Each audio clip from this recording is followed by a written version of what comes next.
ya sudah terbebas. Karena apa? Barza sudah terlewatkan gitu. Jadi sudah tidak ada hambatan-hambatan lagi. Sudah pasti langsung sampai pada Allah. Nah, terus prosesnya bagaimana? Ya buang segala hal yang mengganggu perjalanan. Ono watu gede ya disingkirne, Pak Usman. Ono apa riut ya, alang-alang misalnya dibabat buat jalan di situ. Yang menghalangi harus dibabat. Jadi jangan ragu-ragu, walaupun itu pohon besar yang menghalangi kita, ya kita jangan takut pohon itu tidak bisa tumbang. Ya terus diperkol, digergaji, diapa. Artinya ketakutan-ketakutan yang selama ini kita rasakan ya, takut salah, takut sesat, ini sebetulnya sebuah hambatan dan ini perlu disingkirkan. Ya melalui apa? Ya gempur terus sirur asrore. Sirur asrore harus gempur terus.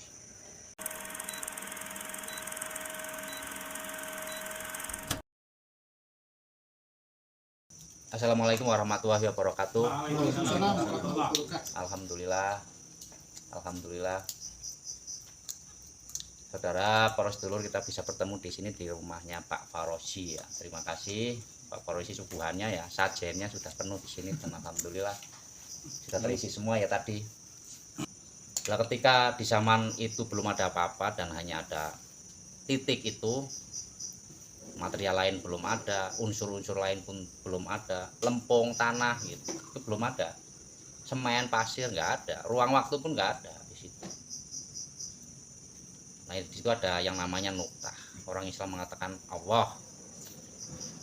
Nah, karena belum ada apa-apa, Allah ini menciptakan makhluknya ya tentu dengan bagian dirinya. Jika dibahasakan dengan nur, jadi Allah ini menurunkan nurnya ya. Menurunkan nurnya. Saya gambarkan di sini. Saya gambarkan melalui olahraga muda. Zaman belum ada apa-apa, adanya cuman api ya. Adanya cuman api, ruang waktu belum ada. Bahan material apa belum ada, yang ada hanya api. Ini saya misalkan ya. Nah, ketika api ini ingin menciptakan sesuatu, tentunya bahannya adalah api itu sendiri ya. Ngorong apa-apa, nggak ada apa-apa di samping-samping juga belum ada apa-apa, ruang waktu nggak ada. Hampa. Nah, begitu Allah ingin menciptakan makhluk ya. Di situ secara ilmu mengatakan Allah menurunkan nurnya sehingga terciptalah yang bernama Nur Muhammad. Nah, dari Nur Muhammad akhirnya pun tercipta menjadi beraneka ragam bentuk makhluk, semesta, ruang waktu, masalah-masalah dan lain sebagainya. Itu. Jadi rentetannya itu hanya Nur Allah, Nur Muhammad ya. Terus termanifestasi menjadi rupa-rupa makhluk. Nah, dari Nur Muhammad ketika termanifestasi menjadi rupa makhluk, ini di dalam diri makhluk itu rentetan ilmunya ya, dari Nur Muhammad terus seruh dan akhirnya menjadi makhluk. Nah, makhluk ini adalah ruhku yang kutiupkan tadi.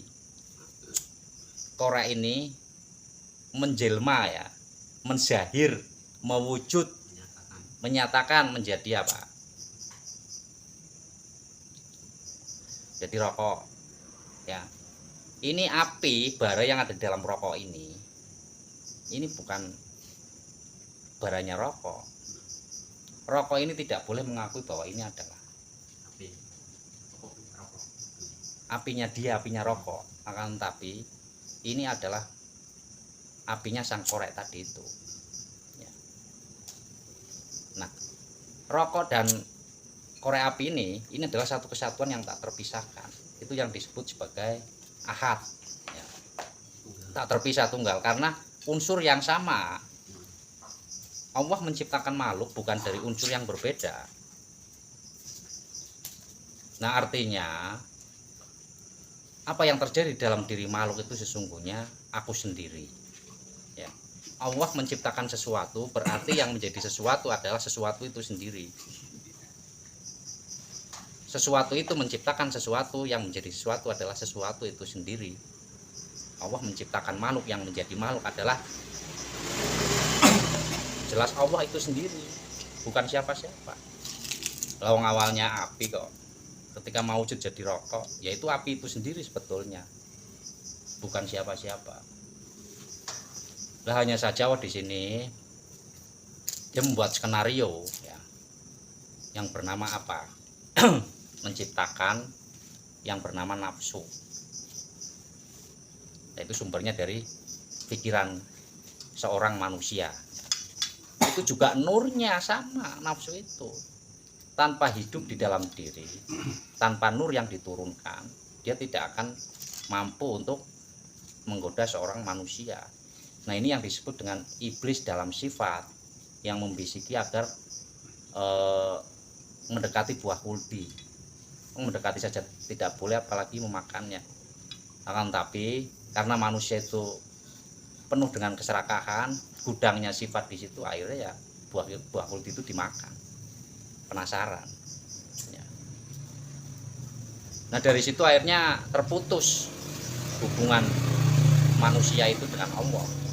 Dia sudah tidak bermakrifat ya, karena apa? Sudah terperdaya, pikirannya sudah terkontaminasi oleh hal-hal akunya makhluk, sehingga dia merasa dihidupkan ya. Padahal makhluk itu sendiri diciptakan untuk apa?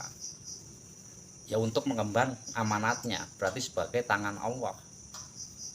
Nah, ketika sebagai tangan Allah dijadikan sebagai wakilnya Allah, artinya makhluk ini diperdayakan untuk apa? Ya untuk kepentingannya Allah, bukan untuk kepentingannya makhluk.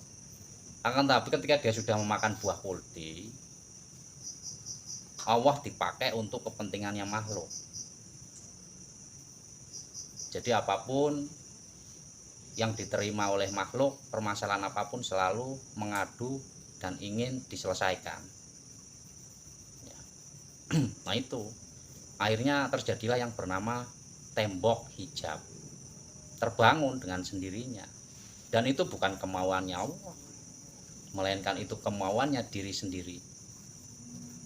Karena apa? Kok kenapa diri sendiri? Bukannya semuanya Allah. Secara ilmu memang benar, tapi akan menjadi terbalik ketika dia sudah lalai dengan Allahnya. Walaupun ilmu mengatakan semuanya Allah, ketika dibalik ditanya Allah yang mana, dia tidak bisa merasakan keberadaan dalam dirinya. Ya, ini akan menjadi satu yang ironi. Dan ini yang disebut dengan buta mata hati, tidak bisa menyaksikan diri sendiri selaku korek itu tadi. Jadi dari nur Allah turun menjadi nur Muhammad. Nur Muhammad akhirnya tersyahir ya, menjadi semesta, rupa makhluk semuanya. Dan itu sebenarnya siapa? Sebenarnya hidup itu sendiri yang kita sebut sebagai Allah. Nah, inilah puncak kesadaran, itu harus sampai sini. Puncak kesadarannya harus sampai ke hidupnya itu. Nah, apabila ini tidak bisa dirasakan ya, dan kita hanya tergantung pada ataupun berputar-putar pada ilmunya saja, ya ini akan percuma, dan itu akan lebih menyesatkan buat diri kita sendiri sebetulnya. Kan seperti itu. Nah, maka dari itu hadis qudsi mengatakan di situ, man arafa nafsahu faqad arafa rabbahu. Kenalilah dirimu maka akan kenal Tuhannya. Disuruh kembali kepada nurnya. Makanya di sini ada istilah manunggaling kawula Gusti. Itu bukan manusia menjadi Tuhan ataupun manusia bersatu dengan Tuhan, tidak. Karena apa? Manusia selamanya tidak akan bisa bersatu dengan Tuhan, manusia selamanya tidak akan bisa menjadi Tuhan, dan manusia selamanya tidak akan bisa bertemu Tuhan. Ketika ada yang mengikrarkan bahwa dirinya sudah bertemu Allah, maka dikatakan dia sedang berbohong. Artinya akan menjadi berbeda ketika kita tidak melihat sosok dohir sebuah makhluk, akan tetapi kita melihat satu hidup ya yang meliputi itu, maka apa yang dikatakan ya akan menjadi benar, karena kita sudah tidak memandang lagi sosoknya, rupanya siapa ya. Nah itu yang dinamakan liputan, Kang Usman ya, liputan. Makhluk itu dalam liputannya Allah, dalam nurnya Allah di situ. Jadi tubuhnya, badannya Allah itu sendiri sebetulnya. Akan tapi karena hati kita ini tertutup dan yang mendominasi adalah diri dohirnya, diri lahirnya, dan kita tahu bahwa diri lahir ini yang merajai adalah pikiran, dan pikiran di situ adalah gudangnya hawa nafsu ya. Ketika hal ini tidak bisa dikendali karena dia tidak mengenali dirinya sendiri, maka nafsu ini akan menjadi nafsu yang menyesatkan. Nah akan berbeda ketika memang sudah mengenali dirinya sebagai ruh itu tadi ya. Dan ruh itu sendiri adalah sumbernya dari siapa? Nur Muhammad. Dan Nur Muhammad sumbernya dari siapa? Allah. Berarti ruh dan Nur Muhammad serta makhluk ini ya sesungguhnya itu hanya sebutan. Yang ada hanya apa? Yang ada hanya dia sendiri. Nah makanya puncaknya itu ada di surat Toha ayat 14.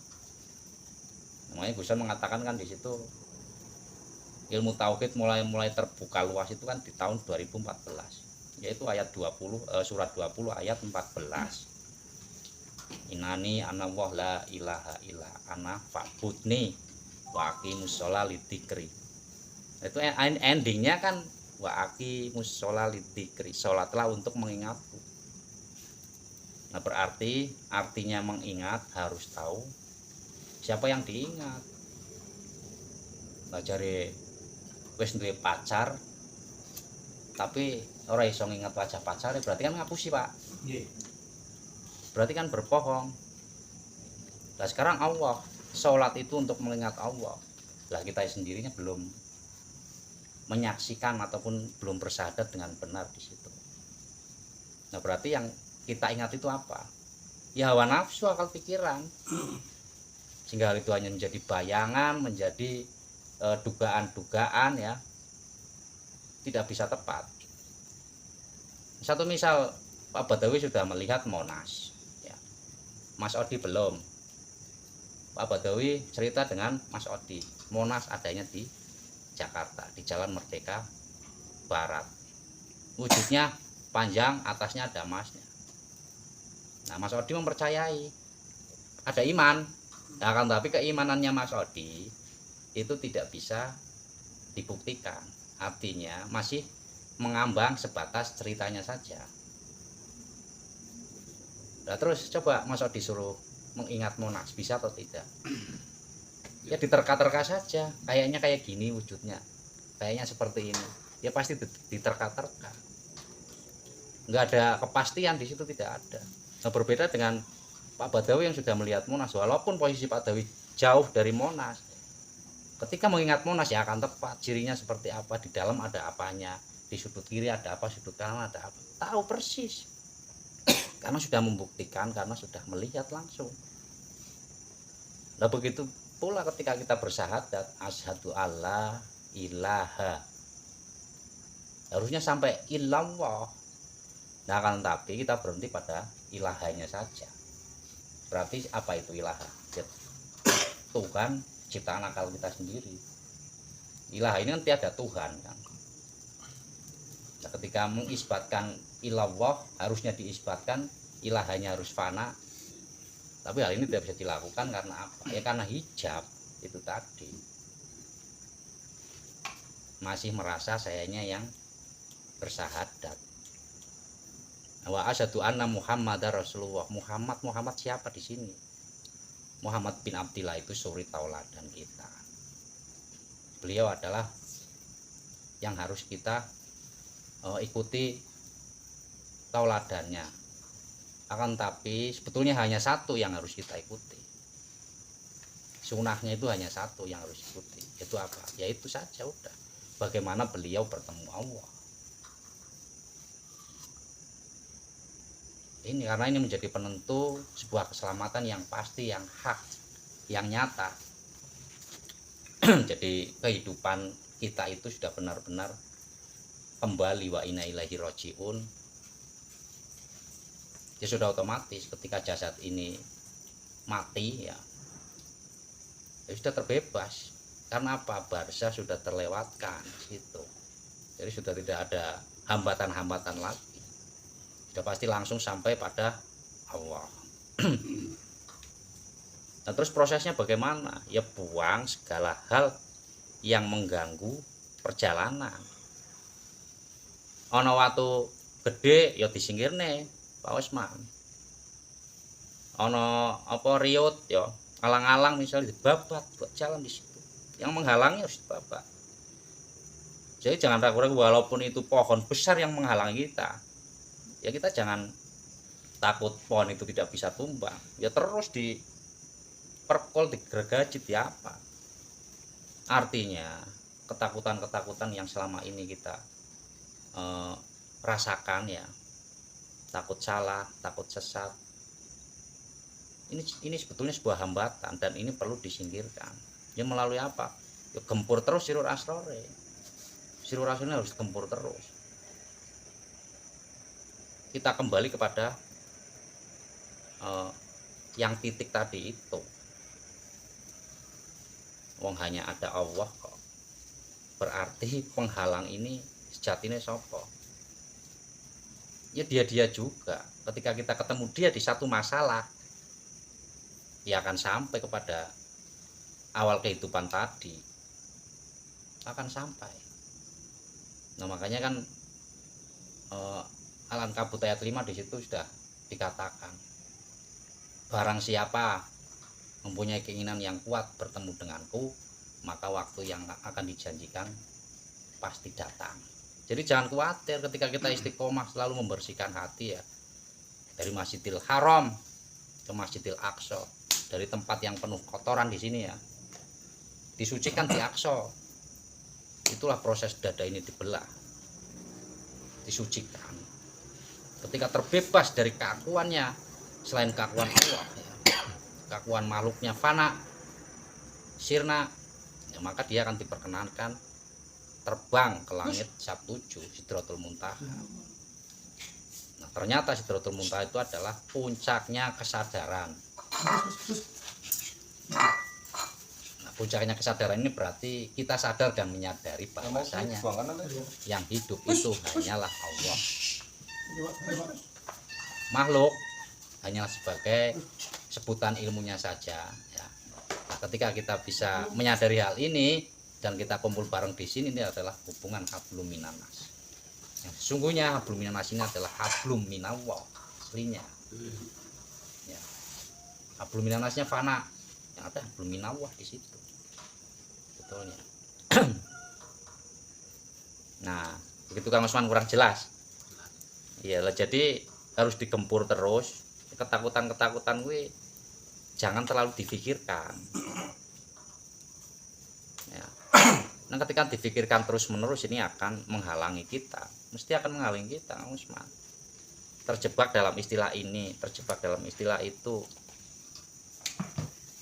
Ya. Ini akan menyulitkan kita untuk suluk menuju Allah. Nah, maka dari itu bebaskan semua hambatan-hambatan itu. Maka di situ akan mendapatkan titik terang, titik cahaya makrifat sehingga kita bisa kembali kepada Allah. Ya Mas Dumadi. Iki ngene Mas Gue dadi wit-witan kuwi gedhe men. Kuwi paling tak sayangi, tak gempurke. Sayang ora digempurke aku ora ora. Iki solusine iki piye? Contohnya kok bojo kan paling disayang. Iya. Lawan tidak. Lah iya, artinya kan apa? Melihat bojo dari fisiknya yang mesti menjadi halangan buat kita. Nah, ada juga yang mengistilahkan begini, seorang yang bermakrifat kuwi wis kudu ninggalne anak bojo, ninggalne dunia brono, ninggalne pekerjaan. Nah, tetapi hal ini dipahami fisiknya suruh ditinggalin, padahal tidak, bukan fisiknya ditinggalin, artinya kita jangan melihat bojonya secara fisik, kita jangan melihat dunianya secara fisik, kita jangan melihat aktivitasnya kita secara fisik. akan tapi kita lihat hidupnya di situ ya. Nah, makanya halangan-halangan ini ya mesti kebalikannya keinginan kita sendiri. Dewi pengen sabar ya mesti didatangkan orang yang tidak sabar nang kono. Dewi pengen sugih ya didatangkan kempelaratan mesti kayak kuwi. Loh, Dewi pengen sabar didatangkan orang-orang yang sabar, itu bukan tantangan namanya. Nah, makanya ketika istri ini menjadi halangan, ya berarti yang menjadi halangan itu adalah kita terjebak pada sosoknya, pada makhluknya. Ya, padahal hijab itu 3 itu, anak, istri, dunya brono, itu kan hijab. Nah, manakala kita bermesraan dengan fisiknya, makhluknya, sehingga kita terberdaya, lupa bahwa itu adalah diri kita sendiri sejatinya. Nah, makanya kan dandani awake dhewe melalui guru yang didatangkan langsung oleh Allah. Sapa? Keluarga nang kono. Wis didatangkan langsung oleh Allah, kita suruh belajar, itu guru kuwi sebenarnya.